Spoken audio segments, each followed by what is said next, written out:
ધોરણ 10 ગણિત chapter number 14 સંભાવના એનું ઉદાહરણ નંબર 7.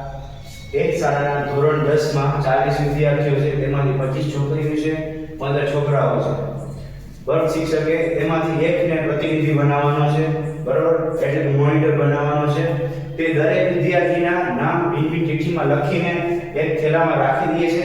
હવે આપણે એ જોવાનું છે કે એમાંથી છોકરીઓની સંભાવના કેટલી અને છોકરાઓની સંભાવના કેટલી, બરાબર. તો આપણી પાસે બે સંભાવના છે. તેની સંભાવના છે, છોકરીઓની સંભાવના કેટલી, બરાબર.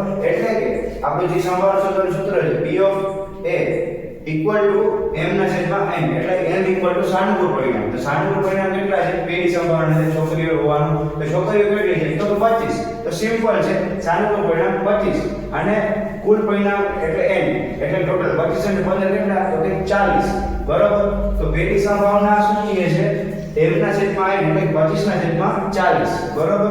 એવી જ રીતે બીજી સંભાવના છે. બીજી સંભાવના શું છે? તો કે છોકરા હોવાની સંભાવના કેટલી, કે મોનિટર બનવાની સંભાવના ની કેટલી. છેલ્લામાં ચિઠ્ઠી કાઢી દે, છોકરા નીકળવાની સંભાવના કેટલી, ટોટલ છોકરા કેટલા? 15. તો એના સિવાય બીજો કોઈ ઓપ્શન નથી. તો સાનુકૂળ પરિણામ 15 અને કુલ પરિણામ 40, એટલે 15 ના છેદમાં 40. તો આ થયું આપણો ઉદાહરણ નંબર 7.